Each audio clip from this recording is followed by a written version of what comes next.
உருளையன்பேட்டை தொகுதியில் கொசு மருந்து அடிக்கும் பணியினை திமுக பொதுக்குழு உறுப்பினர் கோபால் அவர்கள் துவக்கி வைத்தார். புதுச்சேரியில் அனைத்து பகுதிகளிலும் தினமும் அழையா விருந்தாளிகளாக வீட்டிற்கு வரும் கொசுக்கள் பல்வேறு காய்ச்சல்களை பரப்பிவிட்டு செல்கின்றன.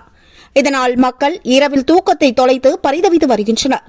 இதன் காரணமாக உருளையன்பேட்டை தொகுதி மக்கள் தாமாக முன்வந்து அப்பகுதியின் திமுக பொதுக்குழு உறுப்பினரும் தொகுதியின் பொறுப்பாளருமான கோபால் அவர்களை சந்தித்து கொசு மருந்து தெளிக்கும் பணியினை தொடருமாறு கோரிக்கை விடுத்தனர். அதன் தொடர்ச்சியாக பொதுமக்கள் வேண்டுகோளுக்கிணங்க உருளையன்பேட்டை தொகுதி உட்பட சங்கோத்தியம்மன் ஆலயத்திலிருந்து தனது சொந்த செலவில் கொசு மருந்து தெளிக்கும் பணியினை இன்று துவக்கி வைத்தார் தொகுதியின் திமுக பொறுப்பாளரும் பொதுக்குழு உறுப்பினருமான கோபால் அவர்கள்.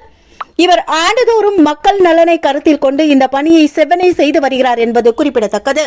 இந்த நிகழ்ச்சியின் போது தொகுதியின் செயலாளர் சக்திவேல், பொருளாளர் சசிகுமார், தொண்டரணி தலைவர் மதனா, ஆதிதிராவிட நலக்குழு துணை அமைப்பாளர் அன்பழகன், இளைஞரணி துணை அமைப்பாளர் தாமரை, கிளை செயலாளர்கள் ஆறுமுகம், இளங்கோ, முத்துசாமி, ஐசக், அகிலன், சத்யா, தொகுதி செயற்குழு உறுப்பினர் புவியரசு, பெரோஸ், இளைஞரணி ஆனந்த், நாகராஜ் மற்றும் பகுதி நிர்வாகிகள் செல்வம், பாக்கியராஜ், தியாகு, அமிர்தலிங்கம், சேகர், சக்தி, அலான்தீன், அகஸ்டின், தேவாதினம், அமுல், பீட்டர், வேலவன், பாண்டியன், ராகுல், ராகவன், பிரசாந்த், ரஞ்சித், ராஜேஷ், விமல், எழில் மற்றும் தமிழ் உள்ளிட்டோர் உடனிருந்தனர்.